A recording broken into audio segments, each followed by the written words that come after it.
samatva. The word is samatva. These emotions and feelings inside, just calm them down a little. Then you can see things clearly. Otherwise it will be like life in Delhi when there is a dust storm. They call it Andhi. You can't see anything. The whole sky is full of dust. You can't see anything. They call it Andhi. Literally it is Andhi. High emotions and feelings without any control, they become like Andhi. You can't see things clearly. Let them settle down. Then you can watch things clearly. So, in the burst of emotion, in the burst of feeling, don't do anything. Don't say anything. Whatever you do at that time will not be the correct one. Thinking is needed. All aspects of a subject should have been studied before you issue yourself in action. As one of the disciples of Sri Ramakrishna used to tell us, when you write a strong letter to somebody, in reply to whatever he has written to you, I have written a strong letter, I say sometimes.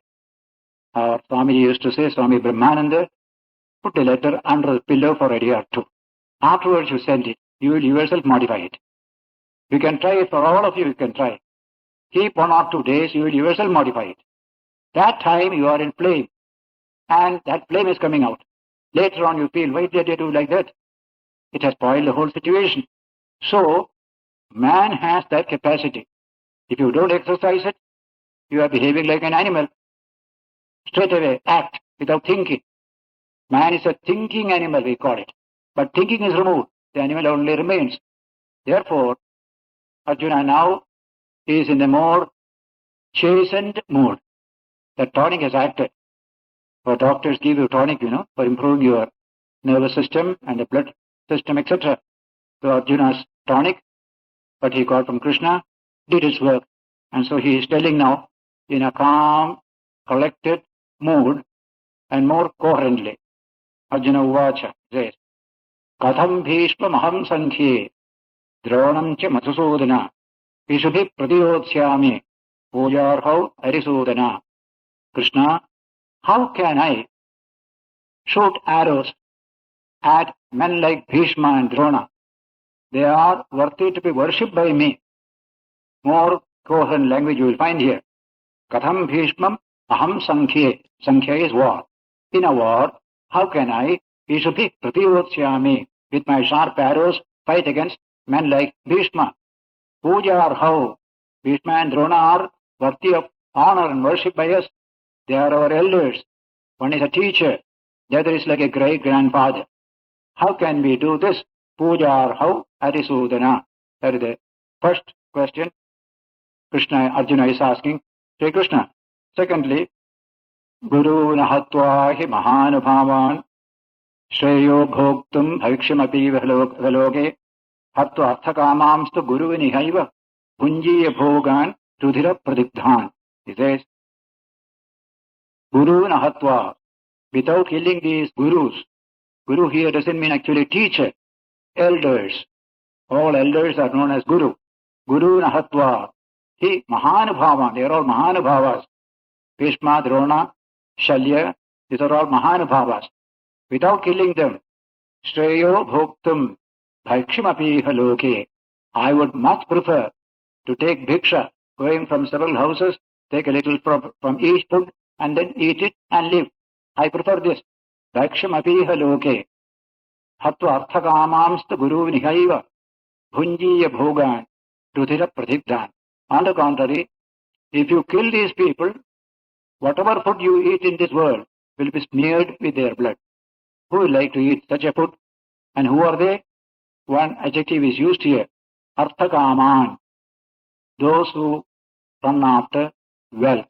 Arthakama means kama for wealth, artha. Why they are called arthakamas? That refers to an incident in the Mahabharata, the beginning itself. Actually, that idea comes now through the mouth of Yudhishthira. Just before the battle began, Yudhishthira removed his fighting apparel and walked towards the opposite side. Went and touched the feet of Bhishma, touched the feet of Drona, and Shalya, very, very senior people whom he respected. And Bhishma, Drona, Shalya, all the three replied to Yudhishthira in the same language that we are fighting against you. Why? We are beholden to the Kauravas, Duryodhana. He is giving us salary. He is giving us our food. We are bound down by this obligation. So we are not able to help you. We have to fight with you. That is a statement given by all the three to Yudhishthira at that time. This is related to early period when Bhishma was a guest of the Kauravas. Drona also, I told in my lecture last time, he was given salary, a free house, and allowances, everything by the Kauravas. Whatever you speak of today, an officer being appointed, what are the perquisites as we say? Drona also got it, Shalya also got it. So all of them are bound through wealth to the Kauravas. And so Arjuna is referring to that. Each one of them told Yudhishthira, that sloka comes in the Bhishma Parva, in which the Gita also occurs. Here is that sloka which says, Arthasya daso purusho, nartho dasastu kasyachit. Man is the servant of wealth. Wealth is the servant of nobody. See the language. Arthasya daso purusho, nartho dasastu kasyachit. Ita satyam Maharaja badnosmi arthena kauravaihi. We have been bound down through wealth by the Kauravas. They give us our salary, our allowances, etc. And for years it is going on. How can we break that? We are bound down by that artha. Except an extraordinary mind, nobody can break artha. Artha is never the slave of any human being except those rare types who have the spirit of renunciation in them. For all others, we bow down to artha. This is the language of Bhishma, Drona, Shalya. And what a truth even today it is. We are bound down by the salary we get, the people whom we serve, we have our loyalty towards them. We can't do anything else. That's the language. Arthasya daso purusho, nartho dasastu kasyachit. Artha is never the dasa of anybody. Man alone is the dasa of artha. Why is it so? Because we want our sensory satisfactions, food, drink, house, all these things we need. And they all involve money. And so since we need all this, we need money. We can't say no to money. That is how the average human mind functions. Extraordinary people who can go beyond all this, they don't care for money. That's a different matter. But most people are subject to the pressure of money. That is a very remarkable statement by Bhishma, Drona, Shalya to Yudhishthira. Arjuna is referring to that particular situation. There is Hatva Arthakaman. They are Arthakamas. By killing them, what do I get? I get food smeared with their blood, which I don't like to eat. I prefer to eat Diksha taken from some houses. That is far better, says Arjuna. Then, Nachedad Vidmaha Kataranno Gariyo Yadva Jayema Yadivano Jayeyuho Yaneva Hatva Na Jijivishamaha Devastita Pramukhe Dhatarashtraha. In front of us are the Dhatarashtras, the Kauravas, children of Dhritarashtra. All of them are in front of us. They are all ready for battle. We don't understand. I personally do not understand what is really beneficial to me in this situation. Nachedat Vitmaha Kataranno Gariyo. What is supremely significant and beneficial to us? I am not able to understand. What is that? Yadva Jayema Yadivano Jayeyuhu. Shall we conquer in this battle, or shall we allow ourselves to be conquered by these people on us? With these two questions, I am not able to decide. I don't know what is good for us. Yaneva Hatva Na Jijivishamaha. By killing whom there is no desire to live at all. Our own relations, our own elders. Te avastita pramukha dhatarashtraha. Those Kauravas are in front of us. By killing all of whom, life has no meaning at all. Therefore I am in doubt. I am in difficulty to decide whether I should kill or allow myself to be killed by my enemies. That is how he is putting his problem more cogently before Sri Krishna. Then the next sloka brings what you call the beginnings of the Gita. Arjuna is telling, I am confused. I take recourse to your wisdom, your superior wisdom. My wisdom fails here. I now want the help of your superior wisdom. I am your student, your disciple. Please teach me what is really good for me. It is only when a student says this will a teacher begin to teach. Unsought advice is not allowed in Vedanta. Unless you seek something, what is given to you has no value. Therefore here, all the commentators will say the Gita really begins from verse 7. This particular verse, when Arjuna says, I seek wisdom from you, guidance from you, what is really good for me, I am not able to understand it myself. Please instruct me. That we shall take up next Sunday. It's a beautiful verse. Karpanya padoshopahatas svabhavah prachami tvam dhamma sammodacetaha yachrayasyan nishchatam bruhitanme shishyasteham shadimam tvam prapanna. We shall take up this subject next Sunday. Last Sunday we came to verse 7 in the second chapter. Arjuna is explaining his position more soberly than what we heard towards the end of the first chapter. There he was completely broken down. He had lost his balance of mind. So grief-stricken he had become. After the tonic administered by Krishna in verses 2nd and 3rd, Arjuna became somewhat calm. He could explain his difficulties more cogently. We all pass through this situation in our own lives. Arjuna is not unique, except in one sense. All of us have no battle to wage or fight a war. Arjuna had to fight a war. But all of us have the battle of life, facing problems, overcoming them, trying to achieve life fulfillment. That challenge is before all of us. So that we are not going to become Arjunas, going to fight with everybody. That is not the meaning of the Gita. One particular situation, something in it which has a universal value.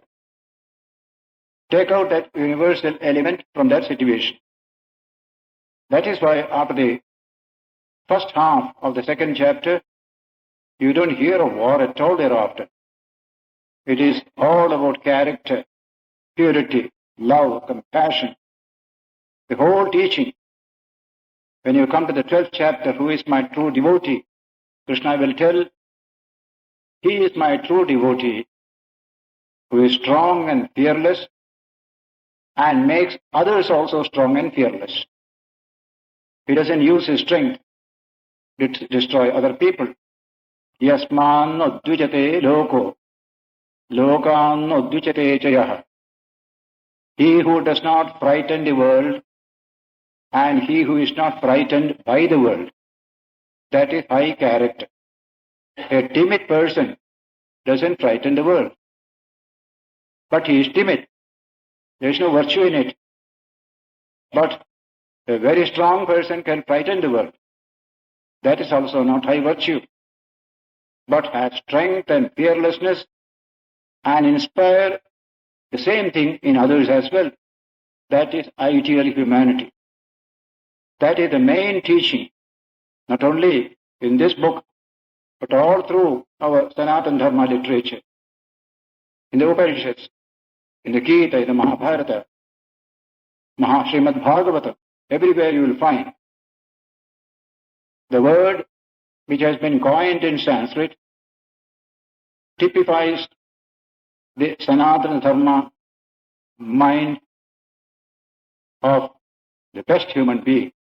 That word is Ajata Shatru, whose enemy is not yet born. You have an enemy, you love him, forgive him. That is one thing. I have no enemy at all. I don't recognize any enemy. That is the highest state of mind. That term is a very meaningful term. Ajata Shatru, whose Shatru is Ajata, not yet born. Considered to be the highest level of human development. Probably a handful of people only can achieve that high state, but it is the highest state. If that is the highest state, we have to proceed in that direction by becoming less and less aggressive, more and more loving and peaceful. And the whole thing will be a natural development of man from what he is in the raw condition and what he can be in that high level. It is this journey of man from ordinary conditions to the highest level that is being expounded as the philosophy of human development. In the course of that, you will have occasion sometimes to resist evil by fight, by war, as things are in the world. If you don't do so, you will not be able to achieve your own development or the development of society as a whole. Evil will multiply if you don't resist the evil that is there. A message meant to a mendicant or a sadhu is different from a message meant to a householder who has a family, who has to look after his people, feed them, protect them. If somebody comes and steals from the house, he cannot run after the thief and say, take this also. He will have to starve his own children thereby. But some great sadhus have done it, like Pahavari Baba of Ghazipur in Vivekananda's life. When a thief stole away something, he ran behind the thief. You have forgotten something. I am giving this you also, take this also, he said. That's a beautiful idea. But an average citizen cannot do it. What he has lost it. He will suffer from that loss. He cannot afford to lose it. He must learn how to protect what he has by peaceful means, if necessary, even by using violence as well. Now the greatest user of non-violence was Mahatma Gandhi. And in his life you find a wonderful example. Some policemen went and attacked a village in UP, probably Balia, maybe one of those villages. And they did a lot of havoc during the Satyagraha days. And they mishandled the women of the village. They never protested. They never did anything. When Gandhiji sent an investigation, this is the reply they gave. Gandhiji taught us non-violence. So we kept quiet. We didn't resist. Gandhiji says, I was ashamed to hear that statement.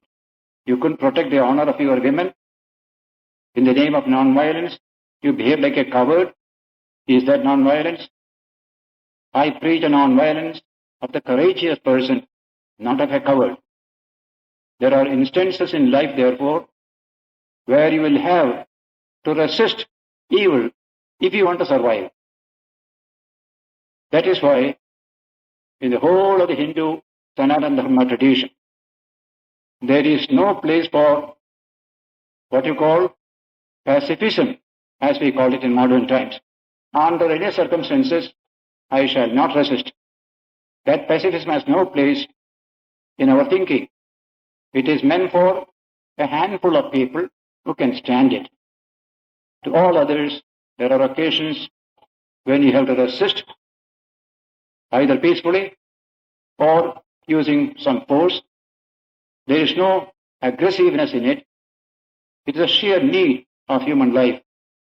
So when I was in the States during my lecture tour, I heard the young people there strongly protesting against the Vietnam War of America. It was a wicked war. America had no business there. So they protested and they made America withdraw from Vietnam. That's wonderful. Beautiful idea it was. But not a single American protested when America joined the war against Hitler and that Nazi ideology.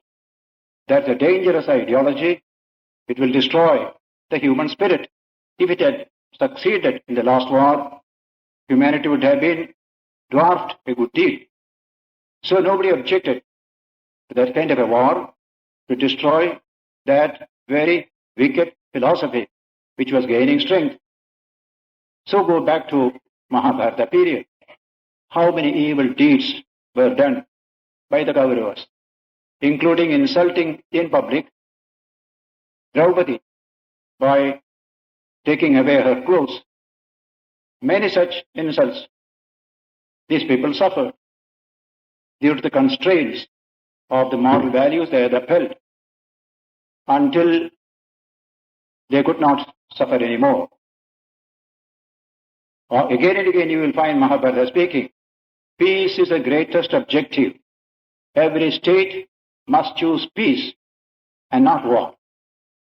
Unless you are driven to it, avoid war by every means. There's a teaching throughout the Mahabharata as well as the Gita. So when that critical situation came, when the Pandavas claimed their right after returning from exile in the forest, give us the kingdom, that was the arrangement originally. When they were refused this, then the only course is you must take what is due to you. You will have to recourse to war. Even then, Krishna said, wait, let me try once again.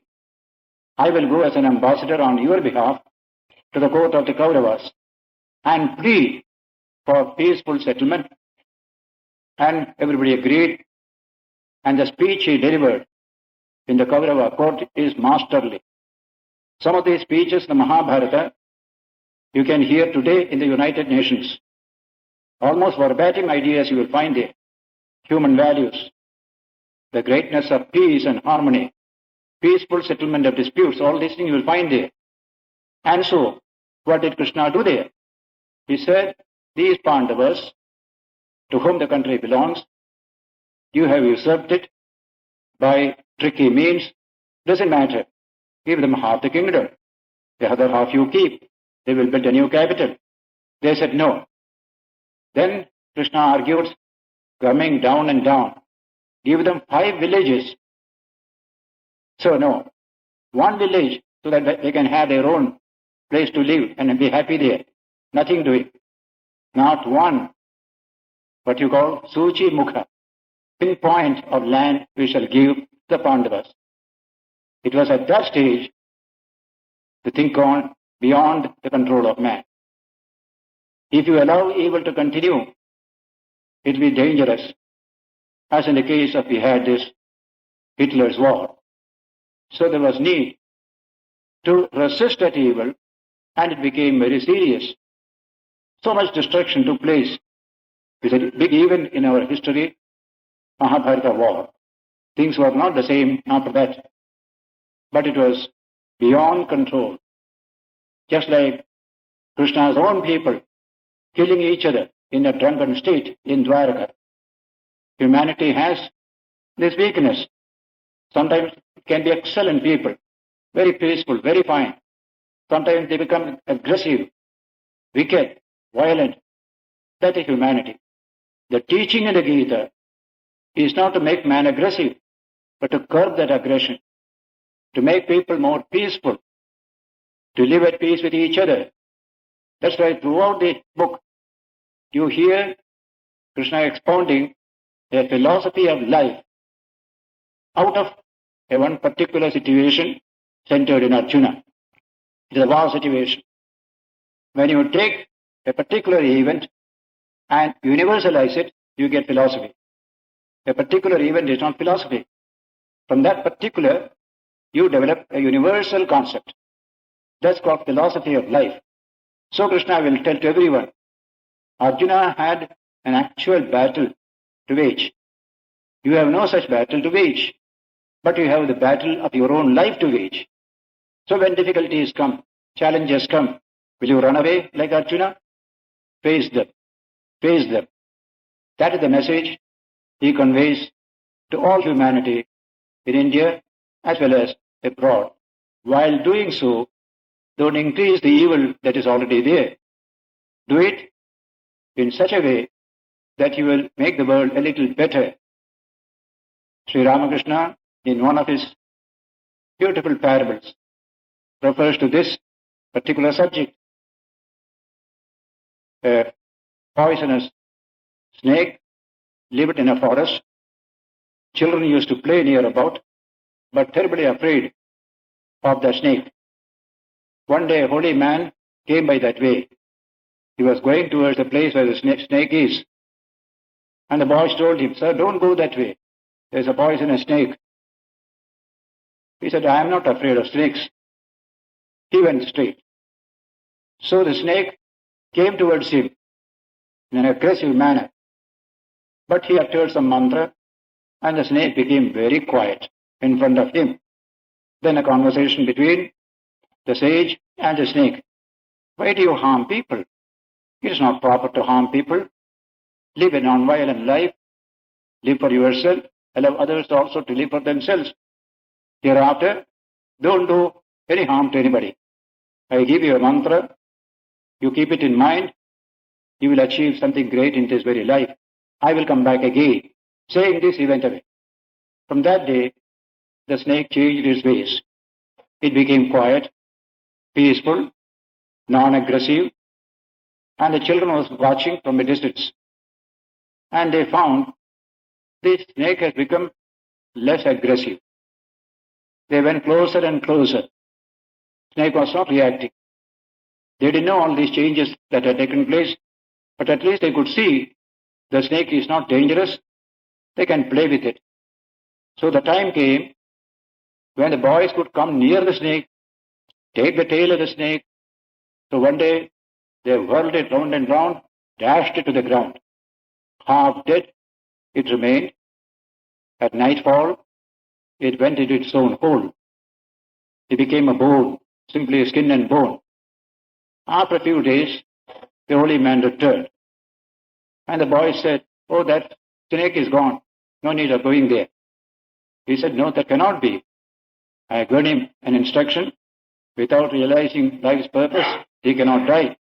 So he quietly went towards the snake. He had given him a name. He called it by that name. After some time, the snake crawled out of its hole. Just a skin and bone, nothing else. And his teacher asked him, what has happened to you? You have become skin and bone? He said, probably you have taught me not to harm anybody. And so I have stopped eating any insects, any kind of living things. I live on dry leaves and other things. Maybe that because of his sattvic mind, he had forgotten that the boys had done harshly with him. He couldn't even remember that evil. So much goodness had come to him. When he said this, the teacher said, what a fool you are. Remember, something must have happened. This cannot come merely by taking dry leaves. Then he said, yes, I remember. One day, the boys who were playing here, finding me peaceful, they came closer and closer. One day they became very bold. They took me by the tail, whirled me, and dashed me. I vomited blood, and I somehow went in. That may be the reason I am in this condition. You have taught me not to harm, so I did not harm anyone. So I have come to this, and I don't mind it, he said. And the teacher said, what a fool you are. I certainly told you not to harm anybody, not to bite anybody. But you could have hissed at them, then they would have gone away. Learn to hiss, otherwise they will destroy you. You cannot live in the midst of the world with this kind of attitude. Certainly don't put poison into others, but don't be made an object of pity by others and destroying your own life. And he turned to the audience. Ramakrishna said, therefore, so I say, hiss, but don't bite. Show you have this capacity to stand on your own, but don't increase the evil in the world by your resistance to the evil in the world. That's a method we have to evolve. That is what the Gita teaches throughout. Never increase the evil, reduce it. But it is not on the side of unqualified pacifism, which enveloped the European mind after the First World War. A pacifist attitude. Whatever be, no war, no violence, nothing. We shall do none of these things. We don't have that pacifism. We want peace.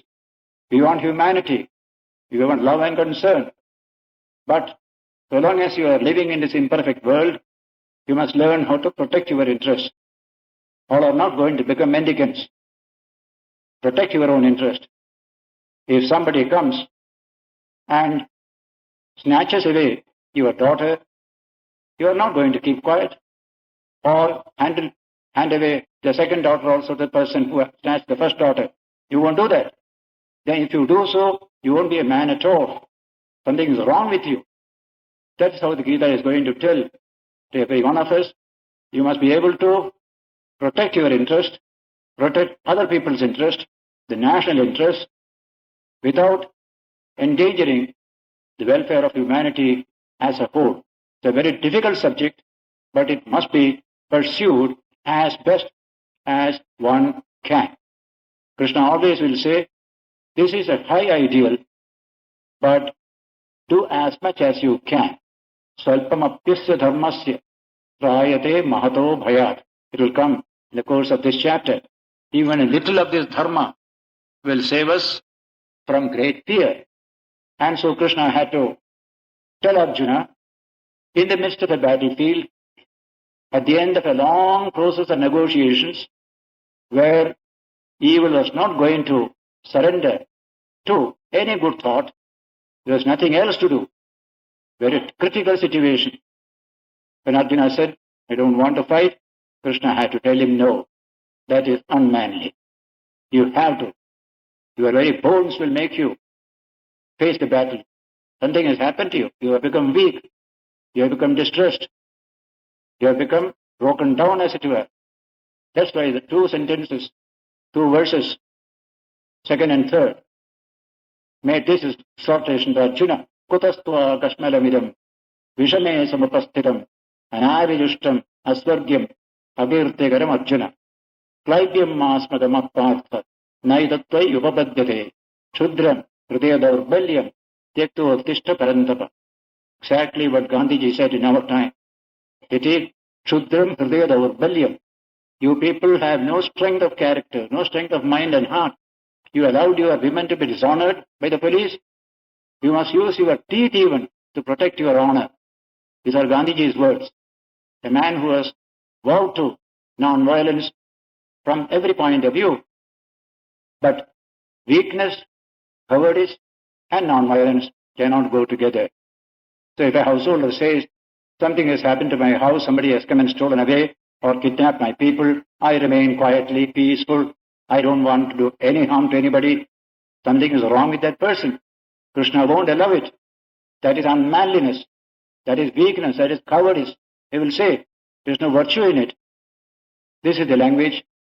That's why in this great book, the first part of the Gita teaches you how to develop yourself, your inner strength, your self-confidence, your capacity to face obstacles and difficulties, what we call manliness. A wonderful word in English. Towards the end of the chapters, Krishna gives you a higher dimension. Surrender everything to the divine. It is all His. You are only an instrument. That's called complete surrender. Charama Shloka is called this particular statement in the Gita. The last testament of the Gita. Surrender everything to the divine. Everybody cannot surrender. Unless you are very strong, you cannot surrender. I often compare a person who has nothing in his pocket, no bank account. He will say, I want to renounce. What will you renounce? You have nothing to renounce. You have no money, no intelligence, nothing. What will you renounce? Have something to renounce. So it is a great strength that makes you manly, work hard, earn money, gain confidence of other people. That's called the first state of human education. Then comes the final state, which will come in the Gita later on. Have a greater strength to surrender your ego entirely to the divine. That needs greater strength. As I say very often, to earn money needs strength, but to donate money needs greater strength, isn't it? How difficult it is to donate what you have earned. So this whole life I want to donate to the divine. I am nothing, thou art everything. Thy will be done. That is supreme strength. What you call the strength of all strength is that strength. How few can come to that level. But there is a high level. We have to go towards it only through manliness. Cowards cannot resign themselves to God. Never. They won't attain the highest spiritual development. So the main teaching through these two verses is manliness and strength. Arjuna showed just the opposite. Therefore, as an example, you and I may not have to fight Arjuna's war, but we have our own wars and battles to fight. We need the same philosophy. That is why I said an individual case, if it has some profound meaning in it, it becomes universal, it becomes philosophy. You can be guided by that philosophy. You need not have a battle actually of killing others to face.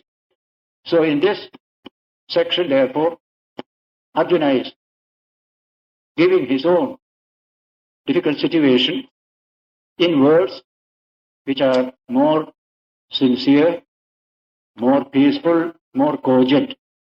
Among the words of Arjuna, the words of the seventh shloka which we are dealing today are very significant. Arjuna says, Karpanyadoshopahatas svabhavah Prichami tvam dharma sammudha chetaha Yes nischitas yashreyasya nishchitam bruhitanme shishyasteham shadhimam tvam prapanna. Very beautiful words, very meaningful phrases are there. Karpanyadoshopahatas svabhavah. My nature just now is completely stricken by karpanya dosha, the evil of what you call narrow-mindedness. I cannot see the big thing. I see only very little of things. Karpanya doshopahatas svabhavah. Prichami tvam. I am asking you therefore, dharma sammudha chetaha. My mind is completely confused as to what is my duty. Dharma sammudha chetaha. How many times every one of us falls into that situation. What is my duty in this particular situation? We are not able to decide at that time. Our wisdom is not enough to decide at that time. Then only we turn to somebody to rely upon his wisdom as a guidance. In social life, we do it often. We ask friends, we ask relations, we ask others, and that's the beauty of social life. Healthy social life will help each other, each one helping the other in difficult situation. My wisdom fails me. You may have a more balanced outlook just now. You may help me in this way. This kind of mutual interaction in a healthy way makes for a healthy society. Arjuna had a Krishna to give an advice at that time. And what he gave is universal. You and I can utilize that great message. That's why people study the Gita all over the world. When Warren Hastings wrote the introduction to the Gita translation by Sir Charles Wilkins, he mentioned it. Long after the British Empire shall have ceased to exist and the sources of its wealth and power are lost to remembrance, writings such as the Gita will continue to inspire generations of men. So people who responded to the Gita belong to a wide spectrum of humanity. Those who are thoroughly peaceful, who are international in outlook, men like Carlyle or Emerson, all of them, they were tremendously inspired by the Gita. They didn't see war in the Gita. They saw the background of war, but they saw the wider war. Man fighting the battle towards truth, towards fulfillment. That's what will come to you when you squeeze the whole Gita. And in this chapter, up to about 38th verse, you find war coming again and again, just to egg on Arjuna to face this battle, not to run away from this battle in this difficult situation. So Arjuna is in a confused state of mind. Dharma sammota chetaha. So he tells Krishna, Yat shreyasyat nishchitam brohitan me. Whatever is really good to me, determine that and tell me that. Nishchitam brohitan me. Shishyasteham. I am your disciple. I am your student. Shadimam. Please teach me. Tvam prapannam. The one who has taken refuge with you. Me. Teach me what is good for me. My wisdom is not adequate to this situation. That is the situation in which Arjuna finds himself, and it is from this point onwards the real Gita dialogue begins. When a student says, I want to know something, if teacher has something to give, the teacher will give. Then only teacher-student relationship will begin. Without asking a question, an answer has no value. Very often, unsought advice are wasted. Unless you seek an advice, don't give advice to anybody. Unsought advice has no meaning. But once you ask the advice, if you give it, it will have tremendous meaning and significance. So Krishna begins to teach only after Arjuna said, I depend upon you to guide me. I am your student. Shishyasteham shadhimam tvam prapannam. That is the beginning of the Gita discourse or Gita dialogue. 7th verse of this 2nd chapter. In this way, Arjuna begins a few more words to utter before asking Krishna to convey his message. In this way, here he says here, Nahi prapashyami mamapanudyat yat shogam uchoshanam indriyanam avapi bhumau asamruddham rajyam puranam abhita adhipatyam. Arjuna says, I do not see any kind of prosperous kingdom on earth and overlordship over the denizens of the heaven will dispel the grief that washed my senses. My grief just now is burning my sensory system. There's a language. Yat shoka muchoshanam indriyanam. Shoka or grief can burn away our sensory system. Many of us may have that experience. And deep sorrow, grief, burning the whole system. Arjuna was in that condition, he says. Avapi bhumau asamruddham. Even if I get plenty of wealth and prosperity here, I do not find any satisfaction thereby. I am in such a difficult situation just now. Krishna, this is Arjuna's statement. Sanjaya says, what happened then? That is the beginning of Krishna's discourse after this. Sanjaya uvacha, evamuktva arjunastan, evamuktva rishikesham, gudakesha parantavaha, na yotsya iti govinda muktva tushnim babhuvaha. Having said this to Krishna, Arjuna said, I am not going to fight. And he remained silent and quiet in the chariot. That is the shloka. Verse 9. Evamuktva rishikesha gudakesha parantapa na yotsye. I am not going to fight. Iti uktva, this is tushnim babhuva. He remained quiet. Now, what did Krishna do? Sanjaya says, Tamuvacha rishikesha prahasannipa bhadata. With a smile on his face, as it were, Krishna addressed Arjuna in the following words. Krishna had a tremendous control of the situation. He was not confused like Arjuna. Wherever there is that tremendous self-control and self-restraint, you will find the mind is spontaneous and natural. A smile appears. Arjuna could not smile in that condition. The smile in Krishna's face is a sign of the tremendous control of the situation around. that the person has. Then only that smile can come. When you are in a distressed